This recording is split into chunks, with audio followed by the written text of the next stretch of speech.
Assalamualaikum warahmatullahi wabarakatuh. Kali ini kita akan membahas mengenai istilah-istilah dalam ilmu hadis. Apa saja istilah-istilah dalam ilmu hadis? Yang pertama yang akan kita bahas mengenai sanad. Yang kedua, lambang periwayatan. Dan yang ketiga, matan. Yang keempat, yakni rawi. Nah, yang pertama, apa itu sanad? Secara bahasa, sanad berarti sanada yasnudu, yang berarti muktamad, sandaran, tempat bersandar. Artinya, yang lain sesuatu yang dapat dipegangi atau dipercaya. Sedangkan secara istilah, sanad ialah serangkaian urutan orang-orang yang menjadi sandaran atau jalan yang menghubungkan satu hadis atau sunnah sampai pada Nabi Shallallahu Alaihi Wasallam. Jadi dari sini kita dapat menyimpulkan sanad adalah jalannya matan, yaitu silsilah para perawi yang memindahkan periwayatan matan hadis dari sumbernya yang pertama. Nah, di sini ada contoh dua. Contoh yang pertama ini dari Rasulullah. Ada jalurnya Anas bin Malik, Abu Hurairah, dan Ibnu Umar. Kemudian dari Anas ada Jarir, kemudian dari Jarir ada Jarrah dan Utbah, kemudian dari jalur Abu Hurairah ada Musayyib, dan dari Musayyib ada Lais, dan dari jalur Ibnu Umar ada Salim, dan dari Salim dan dari Ibnu Umar diriwayatkan oleh Salim, dan dari Salim diriwayatkan oleh Nafi.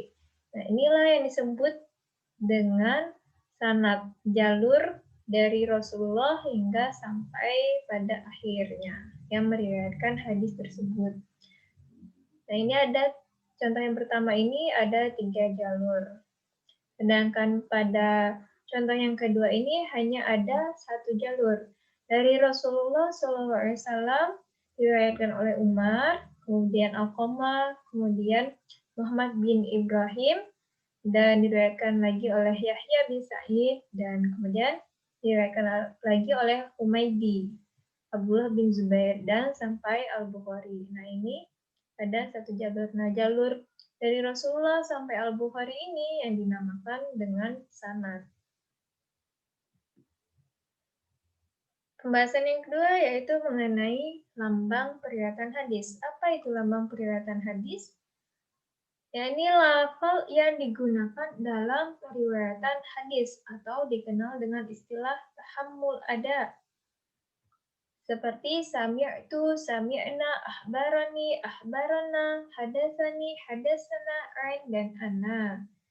Nah, ini yang dimaksud dengan lambang periwayatan hadis. Nah, dalam periwayatan hadis ini terdapat 8 metode. Yang pertama, metode al-sima. Seorang murid mendengarkan bacaan atau kata-kata dari gurunya. Lafal yang biasa digunakan akhbarona, akhbarani, hadasani, hadasana, sami'tu, sami'na, dan an. Kemudian metode yang kedua yakni metode al-qiraah. Seorang murid membacakan tulisan atau hafalan hadis kepada gurunya. Lafal yang biasa digunakan adalah qiraatul alaih. Nah, di sini juga ada metode ketiga, metode al-ijazah. Ini seorang guru mengizinkan muridnya untuk mengajarkan atau meriwayatkan hadis baik melalui lafal, bacaan maupun tulisannya.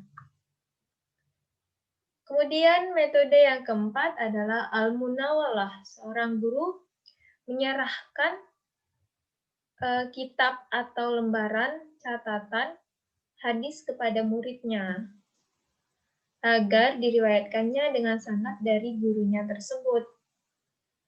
Sigatnya memberikan kepadaku atau kami.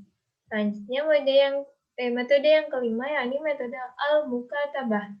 Guru menuliskan hadisnya yang kemudian diberikan kepada muridnya. Baik yang hadir maupun yang tidak hadir. Sigatnya biasanya ini seseorang telah bercerita kepadaku dengan tulisan. Nah, metode yang keempat yakni metode al-i'lam.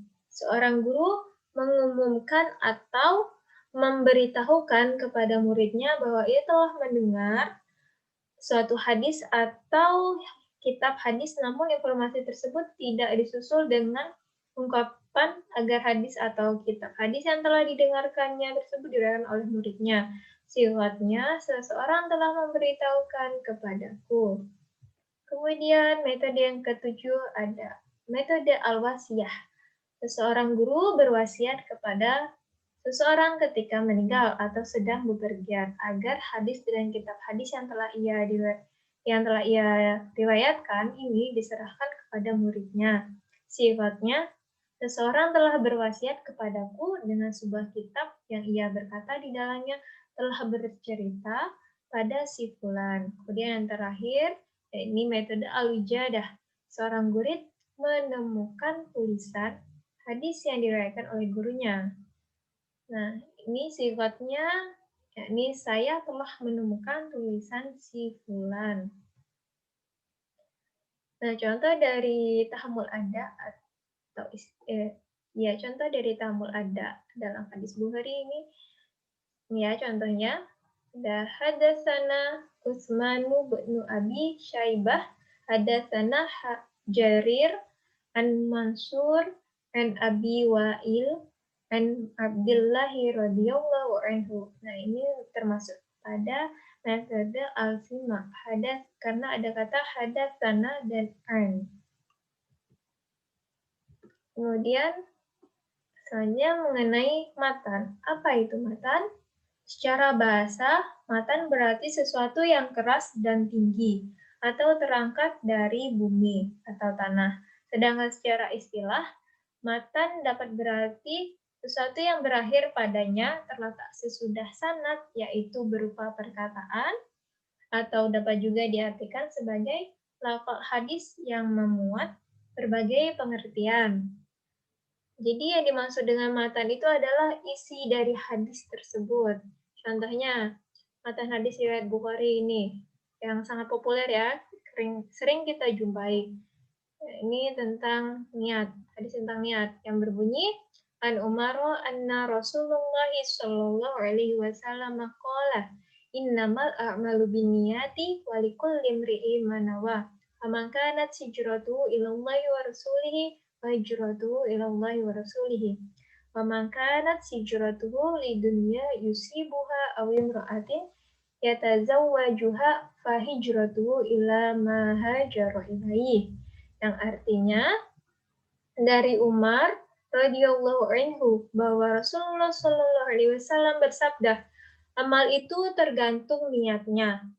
Dan seseorang hanya mendapatkan sesuai niatnya. Barang siapa yang hijrahnya kepada Allah dan Rasul-Nya, maka hijrahnya kepada Allah dan Rasul-Nya. Dan barang siapa yang hijrah kepada dunia, hijrahnya karena dunia atau karena wanita yang hendak dinikahinya, maka hijrahnya itu sesuai kemana ia hijrah. Hadis riwayat Bukhari, Muslim, dan empat imam ahli hadis. Jadi yang dimaksud matan itu isi dari hadis ya. Dan kemudian pembahasan yang terakhir ya ini rawi. Apa itu rawi? Nah, rawi adalah penyampai hadis atau periwayat hadis. Baik itu ia meriwayatkan melalui lisan maupun tulisan yang ia dengar langsung dari gurunya.